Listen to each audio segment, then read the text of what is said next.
जिला खैरतल तिजारा से रिपोर्ट। अब की बार राजस्थान में आम आदमी पार्टी की सरकार पूरे राजस्थान में चुनाव प्रक्रिया पर चुनाव लड़वाने की पूरी तैयारियों के साथ हर विधानसभाओं में तैयारियां पूरी कर रही है।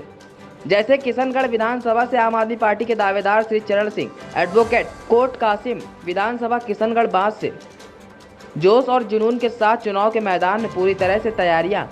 आम आदमी पार्टी की श्री चरण सिंह एडवोकेट, देखिए रिपोर्ट।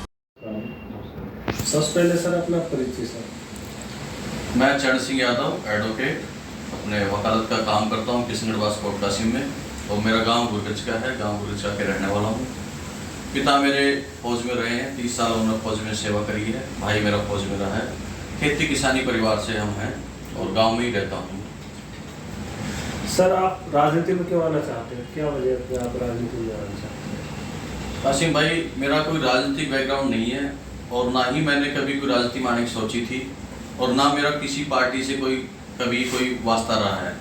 मैं तो राजनीति में भी नहीं, सिर्फ एक आम आदमी पार्टी के लिए इस आंदोलन से हम लोग जुड़े हुए थे। अब 2012 में हमारा जो दिल्ली में आंदोलन चल रहा था, उस टाइम मैं दिल्ली में स्टडी करता था। उस टाइम से आम आदमी पार्टी के उस आंदोलन से जुड़े थे। बाद में पार्टी बनी, कभी सोचा भी नहीं था कि आम आदमी पार्टी ऐसे आएगी, राजस्थान में भी आएगी, और हमें भी कभी मौका मिलेगा इस परिवर्तन की लहर का साथ देने का। तो हमारा कोई राजनीतिक अस्तित्व नहीं है, ना कभी घर में किसी ने पंच तक का भी चुनाव लड़ा है। पहली बार है, पहली बार ही मैं आया हूँ, और एक परिवर्तन जो आंदोलन के थ्रू हमारे आम आदमी पार्टी के हम जो चाह रहे हैं, सत्ता से व्यवस्था परिवर्तन, उस आंदोलन के साथ हैं। जी, अगर पार्टी ने आपको मौका दिया, आम आदमी पार्टी ने, तो आप किस आधार पर काम करोगे? कासिम भाई, बड़ा सिंपल है। जो रूटीन के विकास कार्य होते हैं, सरकार पैसा देती है, फंड देती है, वो कोई अपनी जेब से नहीं लगाता, वो तो लगाएगा, वो तो कोई भी बढ़ता है वो लगाता ही है। 5 करोड़ रुपए सालाना जो मिलते हैं, 25 करोड़ रुपए विधायक निधि फंड होता है, वो तो विकास और अन्य सोर्सेज से भी जो पैसा लगता है वो तो पैसा लगना ही है। हमारा जो मेन मोटिव है आम आदमी पार्टी का, वो है शिक्षा के क्षेत्र में क्रांति लेके आने का। आप देखो, एक छोटा सा मिडिल स्कूल होता है, सरकार उस पर कम से कम महीने का 5 लाख रुपया खर्चती है, वहाँ बच्चे पढ़ते हैं 50।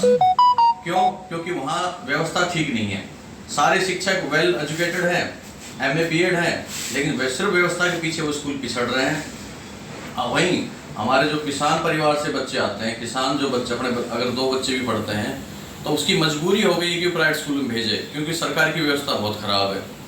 प्राइवेट स्कूल में भेजता है तो उसको कम से कम 2 बच्चों का खर्चा चाहिए 1 लाख रुपए सालाना।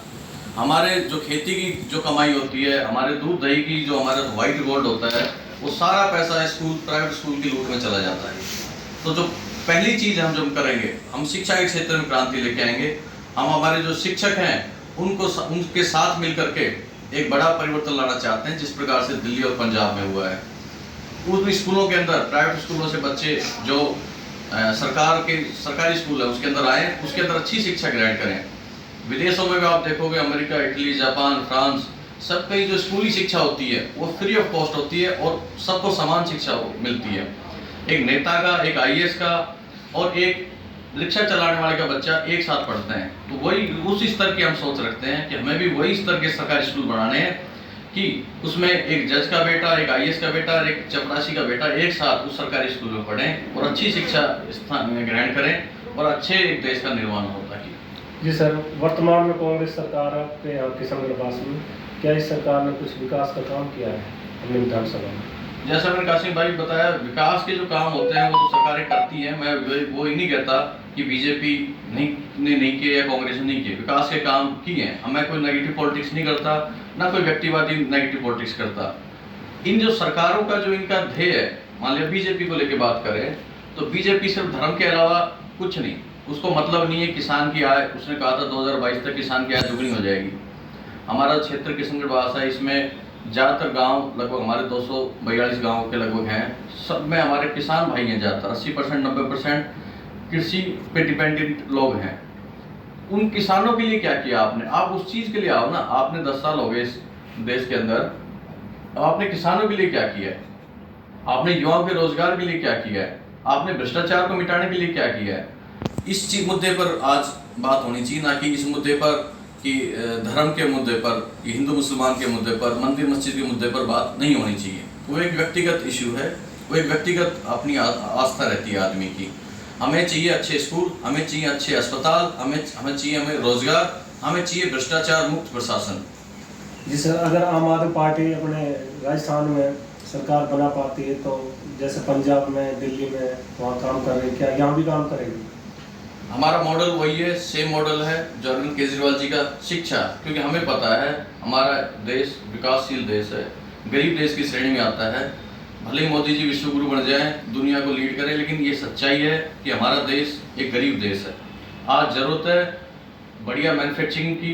हमारा देश जो बन सकता है, हमारे पास जो मैन पावर है, हमारे पास जो युवा हैं, इनको अगर सही से रोजगार मिले, इनको मैन्युफैक्चरिंग सेक्टर में अगर बढ़िया काम मिले, तो ये बहुत बड़ी क्रांति, हम दुनिया के लिए एक मैन्युफैक्चरिंग हब हो सकते हैं और वहाँ से इतना रोजगार पैदा हो सकता है।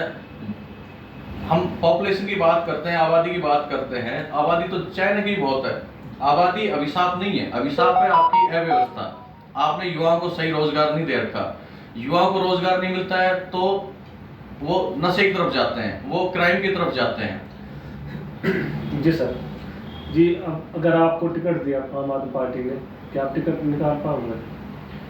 मेरा उद्देश्य कासिम भाई ये नहीं है कि मैं जीतता हूँ या कितने मतों से जीतता हूँ या हारता हूँ, क्या करता हूँ। हम तो एक अपनी परिवर्तन की लहर लेकर के चले हैं। हम लोगों के बीच में जा रहे हैं, गांव गांव जा रहे हैं, उनको एक ही बात कह रहे हैं कि हमारी कोई नेगेटिव, हमारी कोई दुश्मनी नहीं है भाजपा या कांग्रेस से। आप जो जनता त्रस्त है, भाजपा से भी त्रस्त है, वो कांग्रेस से भी त्रस्त है और वो सबसे ज्यादा भ्रष्टाचार से त्रस्त है, जो कि दोनों पार्टियां करती हैं, मिलके करती हैं, बार बार करती हैं और हर 5 साल में बदल बदल के करती हैं। आज बीजेपी को बात करनी चाहिए कि जो कांग्रेस ने भ्रष्टाचार किया उसके खिलाफ, और जो कांग्रेस को बात करी थी, गहलोत साहब ने करी थी, पायलट साहब ने करी थी कि हम अगर आएंगे सत्ता में तो वसुंधरा जी का भ्रष्टाचार उजागर करेंगे। ना तो किसी ने किसी का भ्रष्टाचार उजागर नहीं किया, एक दूसरे के भ्रष्टाचार पे पर्दा डालते हैं। और भ्रष्टाचार हमेशा आप देखोगे ऊपर से नीचे आता है, नीचे से ऊपर नहीं जाता है।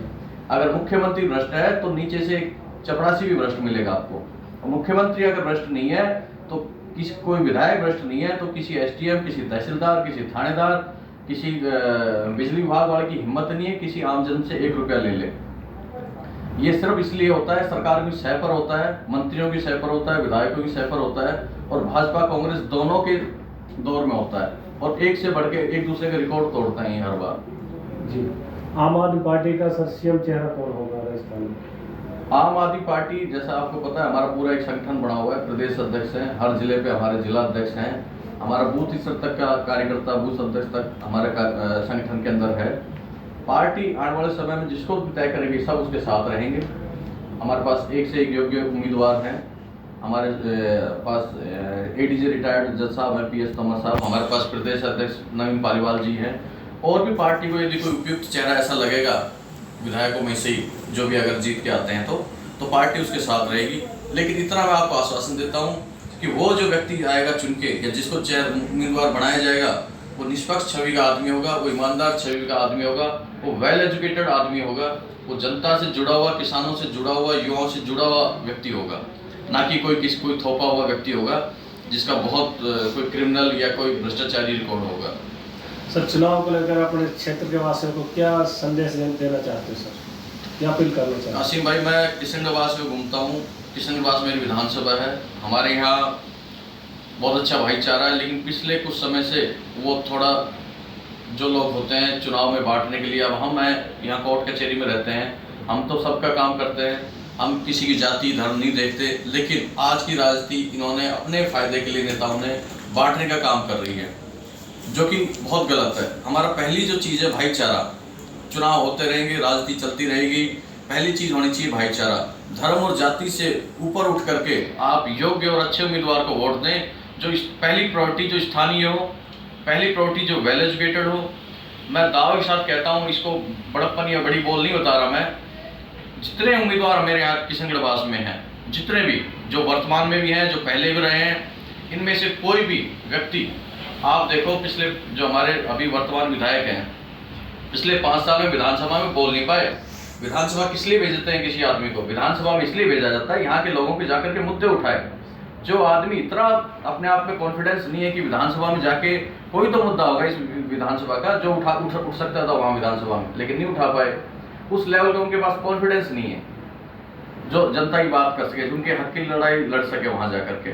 तो ऐसे आदमी हो जो वेल एजुकेटेड हो, हमारे स्थानीय हो, और आम आदमी पार्टी बतौर एक विकल्प के रूप में आ रही है। दिल्ली पंजाब में बहुत अच्छा काम कर रही है, हमारा क्षेत्र जुड़ा हुआ है दिल्ली से, तो यहाँ के लोग लगभग डेली बेसिस पे सैकड़ों की संख्या में दिल्ली काम करने जाते हैं। तो उनको खूब अच्छे से पता है कि वहाँ शिक्षा क्षेत्र में क्या काम हो रहा है, चिकित्सा क्षेत्र में क्या काम हो रहा है, रोजगार को लेकर के बड़ा अच्छा काम हो रहा है। वहाँ टीचर्स को परेशान नहीं किया जाता, वहाँ बीजेपी कांग्रेस की तरह नहीं। मैं आपको एक छोटा सा उदाहरण देता हूँ, स्कूलों में परिवर्तन कैसे लाया जा सकता है। एक स्कूल होता है, अभी जो वर्तमान में क्या स्थिति है, बिना विधायक की डिजायर के आपका पोस्टिंग ट्रांसफर नहीं हो सकता है। आज प्रिंसिपल किसी टीचर को थोड़ा सा धमका दे, लेट आने पे, ना पढ़ाने पे, या कोई और एक गतिविधि करने पर, तो 1 घंटे के अंदर विधायक का फोन आ जाएगा उसके पास, चाहे कोई भी हो, चाहे बीजेपी के टाइम पे भी, कांग्रेस के टाइम पे भी, प्रिंसिपल को तेरे को यहाँ नौकरी करनी है कि नहीं करनी। तो हमारा जो पहली चीज़ है शिक्षा के क्षेत्र में, कि शिक्षक हमारे जितने हैं उनको गैर शैक्षणिक कार्यों से हटाया जाएगा। गैर शैक्षणिक कार्यों से हटा करके उनको सिर्फ शिक्षा पे रखा जाएगा। दूसरा, उनको जो पोस्टिंग ट्रांसफर जो उनके होते हैं वो राजनीतिक हस्तक्षेप से दूर किए जाएंगे। तीसरी जो चीज़ होगी कि प्रिंसिपल को हम इतनी पावर दे देंगे कि किसी भी टीचर को उसको लगता है कि वो टीचर समय पे नहीं आ रहा, बच्चों को नहीं पढ़ा रहा, या सही गतिविधि में इन्वॉल्व नहीं है, तो वो प्रिंसिपल उस टीचर को 7 दिन से लेकर 30 दिन तक सस्पेंड कर सकेगा प्रिंसिपल। और ऐसे में ये सुधार ये हमने दिल्ली में भी कर रखा है। वहाँ अगर प्रिंसिपल के पास पावर है बाकायदा, अगर वो कोई टीचर सही से नहीं पढ़ाता, सही रिजल्ट नहीं आता, तो वो उसको सस्पेंड कर सकता है 7 दिन से लेकर 30 दिन तक। तो ये बहुत अच्छी चीज़ है, क्योंकि हमारे पास ऐसा नहीं है, स्कूल भी है हमारे पास टीचर्स भी है हमारे पास, लेकिन सिर्फ व्यवस्था की जरूरत है, एक अच्छी व्यवस्था लागू करनी है। जी सर, धन्यवाद।